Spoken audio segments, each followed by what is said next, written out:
बांस का गांव। रौनकपुर एक बहुत ही खुशहाल गांव था। यहाँ के लोग बहुत ही सीधे और मेहनती थे। ज्यादातर गांव वाले खेती करते थे। अरे भाई संजीव, कल तेरे खेत पूरे जुते नहीं थे। चल आज जोत देते हैं। हाँ भाई चलो, आज मेरे खेतों का काम खत्म करेंगे और कल तुम्हारे वाले का कर लेंगे। अरे नहीं नहीं, कल मनोज की मदद करेंगे और फिर आखिर में मेरा खेत जोत देंगे। रौनकपुर के लोग एक दूसरे की मदद करने में विश्वास रखते थे और शायद यही कारण था कि रौनकपुर बहुत ही खुशहाल था। यहाँ की औरतें भी एक दूसरे से मनमुटाव नहीं रखती थी। अरे पूनम, घर पे है क्या? जी दीदी आई। ये ले, सुबह खीर बनाई थी, मुन्ना को बहुत पसंद है ना, तो सोचा मनोज के लिए भी ले आऊं। तेरे ब्याह से पहले वो अक्सर मेरे घर खीर खाने आता था। उसे मेरे हाथों की खीर बहुत पसंद है। बहुत अच्छा किया दीदी। एक मिनट ठहरिए। पूनम भीतर गई और कुछ लेकर आई। कल मैं बाजार गई थी और वहाँ मुझे मुन्ना की मनपसंद बताशे मिले। आप उसे ये दे दीजिए। ठीक है। गांव के बुजुर्गों को अपनी परवरिश पर नाज था। हमारा गांव कितना खुशहाल है, होगा कैसे नहीं। ये सब हमारे संस्कार है। अब वो तो है, बच्चों में आपस में इतना प्रेम है कि ये सब एक साथ एक ही परिवार की तरह रहते हैं। हाँ, एक बड़ा परिवार, रौनकपुर परिवार। कहते हैं ना, खुशियाँ ज्यादा दिन नहीं टिकती, और इनके साथ भी यही हुआ। एक रात तेज आंधी चलने लगी। आंधी के साथ तूफान चल पड़ा। गांव वाले डर गए। बचाओ, कोई मुझे बचाओ। जगह जगह पेड़ और घर गिरने लगे। सबको गांव के मंदिर ले आओ, अब भगवान ही हमारी रक्षा करेंगे। गांव के मर्द सभी को मंदिर तक ले जाने लगे। गांव का मंदिर बहुत ही पुराना था और ये मंदिर एक गुफा के अंदर बना था। बाहर हो रहे आंधी तूफान का मंदिर पर कोई असर नहीं था। गांव के सारे लोग मंदिर के अंदर सुरक्षित थे। लगातार कई घंटों तक आंधी तूफान थमा नहीं। एक एक करके गांव के सारे घर जमींदोज हो गए। अगली सुबह जब आंधी थम गई तो गांव वाले गुफा वाले मंदिर से बाहर आए और अपने गांव की हालत देखकर रो पड़े। हे भगवान, ये क्या हो गया? तुझसे हमारी खुशी नहीं देखी जाती क्या भगवान? अब हम क्या करेंगे? क्या कर सकते हैं? एक बार फिर सब चीजों को शुरुआत से शुरू करना पड़ेगा। लेकिन हम खाएंगे क्या? हमारी तो फसल ही बर्बाद हो गई। भगवान हमारी मदद करेंगे। हम यूं ही हार कर नहीं बैठ सकते। हमें खुद ही अपनी परिस्थिति बदलनी होगी। हाँ बेटा, हम सबको मिलकर एक बार फिर से रौनकपुर बनाना होगा। गांव वाले चिंतित थे, पर वो जानते थे कि अब उन्हें एक दूसरे का साथ देना होगा। मुन्ना, तुम खेतों में जाकर देखो, जो कुछ भी बचा हो वो समेट लो। मैं और संजीव जंगल जाते हैं। हमें सर पर छत बनाने के लिए लकड़ियाँ लगेगी। हम औरतें भी खाना बनाने की चीजों का इंतजाम करती हैं। हम भी तुम्हारी मदद करेंगे अशोक। ठीक है काका। गांव वाले अलग अलग काम में बट गए। मनोज के साथ कुछ लोग खेतों में अच्छी फसल निकालने गए। अशोक, संजीव और काका जंगलों की ओर चले गए। काका, सोचा नहीं था कभी ऐसा होगा। होने को कौन टाल सकता है अशोक। लगता है भगवान हमारी परीक्षा ले रहे हैं। हम छत कैसे बनाएंगे? हमारे जमाने में तो बांस के घर बनाना सबसे आसान काम था। हमें भी वैसे ही बांस का घर बनाना चाहिए, जिससे जल्द से जल्द गांव वालों के सर पे छत हो। जी काका, यही सही रहेगा। और इस जंगल में बांस के पेड़ भी है, मुझे पता है वो कहाँ है। अशोक उन लोगों को बैम्बू के पेड़ों के पास ले आया। अरे वाह, इतने सारे बैम्बू के पेड़, इससे तो हम पूरा गांव बना सकते हैं। पर इतने सारे पेड़ काट कर गाँव बनाने में हम सबकी खटिया खड़ी हो जाएगी। चिंता मत कर संजीव, हम सब एक दूसरे का साथ देंगे और देखना जल्दी ही गांव बन जाएगा। तीनों ने मिलकर बैम्बू काटने का काम शुरू किया। बैम्बू मोटे मोटे थे, जिन्हें काटने में उन तीनों के पसीने छूट रहे थे। एक बैम्बू काटने में इतनी मेहनत, बाप रे। अभी मैं काटता हूँ, तू थोड़ा आराम कर। ठीक है। वो लोग बारी बारी बैम्बू काट रहे थे। कई घंटे बीत गए, पर अब तक कुछ ही बैम्बू काट पाए थे। थोड़ी देर में अंधेरा होने वाला है। वो आखिरी मोटा वाला बैम्बू काटते हैं और फिर गांव लौट चलते हैं। ठीक है काका। तीनों मिलकर एक मोटा वाला बाम्बू काटने लगे। तीनों थके हुए थे पर फिर भी अपनी पूरी ताकत से बाम्बू काट रहे थे। बाम्बू आधा ही कटा था कि उसमें से खून बहने लगा। ये क्या? रुको। उन लोगों को किसी औरत के रोने की आवाज आने लगी। मुझे मत काटो, मुझे दर्द हो रहा है। क्षमा कीजिए, हम किसी को नुकसान नहीं पहुंचाना चाहते थे। तूफान में हमारा गांव बर्बाद हो गया। बस घर बनाने के लिए बांस काटने आए थे। हमें क्षमा कर दीजिए। तभी उनके सामने बांस की देवी आई। बांस की देवी के तेज से जंगल प्रकाशित हो गया। देवी ने सबसे पहले उस बांस के पेड़ को ठीक किया। खून बहना बंद हो गया और रोने की आवाज भी थम गई। क्षमा कर दीजिए देवी, हमें पता नहीं था। रोने की आवाज सुनकर तुम लोग थम गए। इससे तुम अच्छे इंसान हो ये साबित होता है। ये कोई आम बांस का वृक्ष नहीं है, बल्कि ये जादुई बांस का वृक्ष है। जब तक ये वृक्ष इस जंगल में है, इस जंगल का संतुलन बना रहेगा। अच्छा हुआ हमने इसे पूरा नहीं काटा, वरना हमसे बहुत बड़ा पाप हो जाता। वैसे तुम इस जंगल में क्यों आए हो? कोई कभी यहाँ बांस काटने तो नहीं आता? हमारी मजबूरी है। कल रात के आंधी तूफान में हमारा गांव तहस नहस हो गया।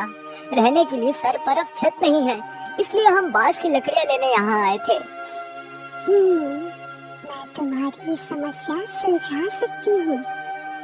तुम्हें जितनी बांस की लकड़ियाँ चाहिए, वो हर दिन सुबह तुम्हारे गांव के बाहर तुम्हें मिलेगी।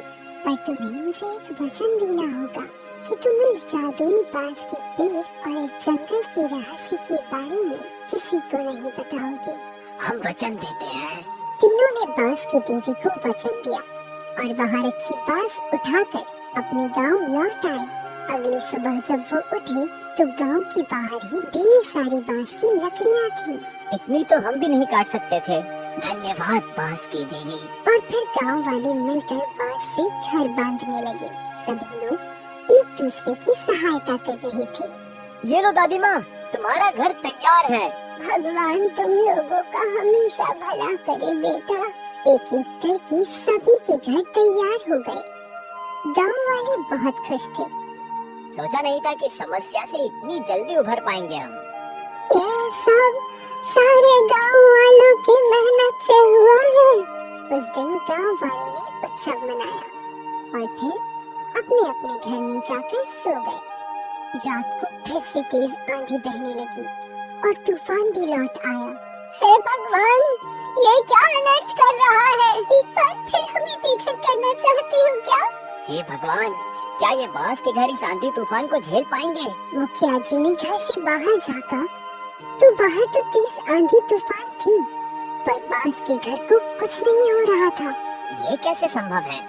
इन बांस के घर पर तो आंधी तूफान भी विफल हो गए। इसका राज बस 3 लोगों को पता था, अशोक, संजीव और काका। तूफान थमने के बाद गांव वालों ने उन तीनों से पूछा, आखिर माजरा क्या है? इन बांस के घर को कुछ नहीं हुआ। इन बांस के घरों के सामने आंधी तूफान भी फीके हैं, पर इसका राज हम बता नहीं सकते। हमने वचन दिया है। आप लोगों को बस यही बोलेंगे कि जब तक हम इन बांस के घरों में रहेंगे, हम सुरक्षित हैं। ठीक है, अब हमें चिंता करने की कोई जरूरत नहीं। रणकपुर एक बार फिर खुशहाल गांव बन गया था। अब कोई आंधी और तूफान उनके गांव को तहस नहस नहीं कर सकता था, क्योंकि उनका गांव अब कोई आम गांव नहीं, बल्कि जादुई बांस का मजबूत गांव था। अय्यापुर गांव में भीमा और प्रताप ने साथ ही एक छोले भटूरे की रेहड़ी डाली। भीमा और प्रताप बचपन के दोस्त थे। वो दोनों मिलकर काम किया करते थे और मुनाफा भी आधा आधा बांट लेते थे। ये ले भाई, इस महीने का आधा मुनाफा। अच्छा है, मुनाफा बढ़ता जा रहा है। दोनों दोस्त हमेशा मुनाफा बढ़ाने के बारे में सोचते थे। भीमा पैसे लेकर घर गया। उसने पैसे विमला को दे दिए। इस महीने ज्यादा मुनाफा हुआ है। बहुत अच्छी बात है। भगवान करे आपका मुनाफा ऐसे ही बढ़ता रहे। भीमा का परिवार खुश था। वहीं जब पैसे लेकर प्रताप घर गया, देख रही हो इस बार कितना ज्यादा मुनाफा हुआ है। क्या देखूं? आधे पैसे तो वो भीमा ले जाता है। सोचो, अगर पूरे पैसे तुम्हें मिलते तो तुम हर महीने मेरे लिए गहने बनवाते। पर क्या फायदा? तुम दिन भर इतनी मेहनत करो और बस आधा ही मुनाफा कमाओ। ऐसे क्यों बोल रही हो? भीमा भी तो मेरे जितनी ही मेहनत करता है। हाँ, पर रेडी आपकी, पैसे आपके और आधा मुनाफा वो कमाए। ये तो गलत बात है ना? इससे तो अच्छा होता कि आप उसे पगार देते। ऐसा तो मैंने कभी सोचा ही नहीं। कैसे सोचेंगे? आप इतने भोले जो हैं, और वो भीमा आपके भोलेपन का फायदा उठा रहा है। मैं कल ही उससे बात करता हूँ। केतकी ने प्रताप के कान भर दिए थे। वो चाहती थी कि प्रताप को ही पूरा मुनाफा मिले। अगली सुबह जब दोनों ने रेडी खोली, सुन भाई, ये रेडी मेरी है। इस व्यापार के लिए पैसे भी मैंने लगाए, तो इस नाते ये व्यापार सिर्फ मेरा हुआ। अगर तुझे यहाँ काम करना है तो मैं तुझे तनख्वाह दे सकता हूँ, पर मुनाफे में भागीदारी नहीं। ये अचानक तुम्हें क्या हो गया भाई? मेरी आंखें खुल गई है। तू मेरे भोलेपन का फायदा उठा रहा है। भाई, इस व्यापार को बनाने में मैंने कितनी मेहनत की है। तूने जो मेहनत की उसके पैसे तुझे मिल गए, लेकिन ये ठेला मेरा है। तुझे जमता है तो पगार पे काम कर ले। नहीं भाई, अब मैं यहाँ काम नहीं कर सकता। तो जा, चलता बन। मुझे भी तेरी कोई जरूरत नहीं है। मैं किसी और को नौकर रख लूंगा। ये बात सुनकर भीमा निराश हो गया। वो उदास होकर घर चला गया। घर पहुंचकर उसने अपने परिवार को ये बात बताई। पता नहीं आज अचानक प्रताप भाई को क्या हो गया। वो मुझे नौकर की तरह काम करवाना चाहता है। मैं सब जानती हूँ। ये सब उसकी पत्नी का किया धरा है। कोई जरूरत नहीं है उसके पास नौकरी करने की। आपको कोई ना कोई काम जरूर मिल जाएगा। हाँ, उम्मीद तो है। चलो मैं बाजार में काम देख कर आता हूँ। भीमा बाजार में गया और कई दुकानदारों से काम के बारे में बात की, पर किसी के पास भीमा के लायक कोई काम नहीं था। भीमा उदास हो गया। सांझ होते ही भीमा घर लौटा। भीमा का चेहरा देखकर बिमला समझ गई थी कि उसे कोई काम नहीं मिला है। आप चिंता मत कीजिए, अगर आपको आज काम नहीं मिला है तो कल मिल जाएगा। थोड़ा सब्र रखिए। अगले कुछ दिनों तक भीमा यहाँ वहाँ काम की तलाश में घूमता रहा, पर उसे कहीं कोई काम नहीं मिला। यहाँ प्रताप ने एक बावर्ची को काम पर रख लिया था और उसका छोले भटूरे का ठेला पहले से भी अच्छा चल रहा था। एक शाम की बात है। तो हमारे बचत के पैसे भी खर्च हो रहे हैं। मुझे जल्द से जल्द कोई काम ढूंढना ही होगा। मिल जाएगा। कैसे मिलेगा? मुझे छोले भटूरे के सिवा कुछ बनाना आता ही नहीं है। तो पापा, आप वही बनाइए। क्या? सही तो कह रही है बच्ची। आप भी अपने छोले भटूरे की रेडी डाल दीजिए। रेडी खोलने के पैसे तो है ही हमारे पास। पर मैं अकेले रेडी कैसे संभालूंगा? मैं और शीतल है ना, हम आपकी मदद कर देंगे। और क्या पता, अगर भगवान की कृपा रही तो आपकी रेडी बहुत मशहूर हो जाएगी। हाँ, रेडी तो मैं खोल ही सकता हूँ। बिमला ने भीमा को प्रोत्साहित कर दिया। अब वो खुद की छोले भटूरे की रेडी खोलने वाला था। कुछ दिनों बाद भीमा ने गांव के बाजार के बीचों बीच अपनी छोले भटूरे की रेडी लगाई। उसकी पत्नी बिमला भी उसकी मदद कर रही थी। बिमला भटूरे तल रही थी। अरे आओ आओ, स्वादिष्ट और गर्मा गर्म छोले भटूरे खाओ। आओ। भीमा की आवाज गांव वालों के लिए जानी पहचानी थी, इसलिए गांव वाले तुरंत उसकी रेडी पर आ गए। अरे भीमा भैया, आप खुद अपना बिजनेस खोल लिए। लगाइए एक प्लेट छोले भटूरे। जी। भीमा ग्राहकों को छोले भटूरे देता गया। भैया, आपके हाथ के छोले भटूरे की बात ही अलग है। हम तो ये स्वाद मिस कर रहे थे। भीमा खुश था कि गांव वाले उसके ठेले पर छोले भटूरे खा रहे थे, पर ये बात जब प्रताप को पता चली। अच्छा, तो अब ये मेरा धंधा खाना चाहता है। अब इसे बताता हूँ मैं। प्रताप ने छोले भटूरे का दाम 30 रुपए से घटाकर 20 रुपए कर दिया। अब सारे गांव वाले यही आएंगे। अब आएगा मजा। प्रताप के दाम घटते ही गांव वाले उसकी रेडी पर जाने लगे। प्रताप का प्लान काम कर रहा था। अब भीमा परेशान हो गया। 20 रुपए प्लेट बेचकर उसे बहुत ही कम मुनाफा होने वाला था। अब क्या करें? 20 रुपये में प्लेट तो नहीं बेच सकते ना। थोड़ा सब्र करते हैं, हो सकता है कि 1-2 दिन में वो भी दाम बढ़ा दे। 20 रुपए प्लेट में तो उन्हें भी नहीं जमेगा।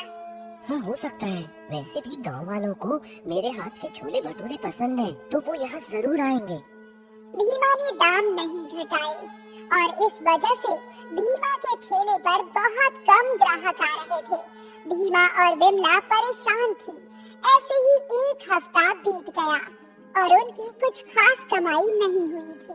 अब तो हमें कुछ ना कुछ करना ही पड़ेगा। पर क्या करें? तभी उनके ठेले पर एक फकीर आता है। अल्लाह के नाम पर कुछ दे दे बेटा, बहुत भूख लगी है। आप बैठिए बाबा, मैं भटूरे छानती हूँ। विमला ने भटूरे बनाए और भीमा ने छोले भटूरे फकीर बाबा को दे दिए। फकीर काफी भूखा था। उसने फटाफट सारा खाना खा लिया। और लाऊं बाबा? नहीं बेटा, बहुत है। मेरी भूख शांत हो गई। तूने इस गरीब का पेट भरा है, अल्लाह तेरा भला करे। तू इतना परेशान क्यों है बेटा? अब क्या बताऊं बाबा, गांव में एक और छोले भटूरे वाला है।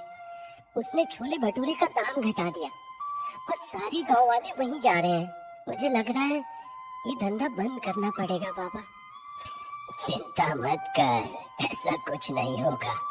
तूने मुझ गरीब का पेट भरा है, अल्लाह तेरा दामन हमेशा भरा रखे। ऐसा कहकर उस फकीर ने अपने बोतल का थोड़ा सा पानी तेल की कढ़ाई में डाल दिया। आपने तेल में पानी क्यों मिलाया बाबा? ये कोई ऐसा वैसा पानी नहीं है, जादुई पानी है।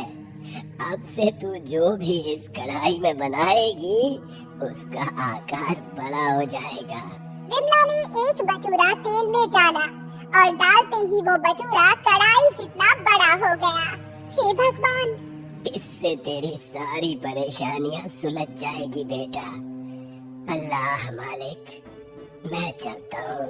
फकीर बाबा विमला और भीमा को आशीर्वाद देकर चले गए और बड़े बड़े भटूरे देखकर गांव वालों की भीड़ लग गई। इतने बड़े भटूरे मैंने आज तक कभी जिंदगी में नहीं खाए। भीमा ने दाम बढ़ाकर 50 रुपए कर दिए। फिर भी ग्राहकों की भीड़ बढ़ती ही जा रही थी और यहाँ प्रताप अपने नौकर पर चिल्ला रहा था। अबे, उस भीमा की तरह बड़े बड़े भटूरे बना। मालिक, मैंने बहुत कोशिश की पर बनी नहीं रही। मुझे नहीं पता, तू कुछ भी करके बना वरना तुझे काम से निकाल दूंगा। प्रताप के नौकर ने बहुत कोशिश की पर उसके बड़े भटूरे फूलते ही नहीं थे।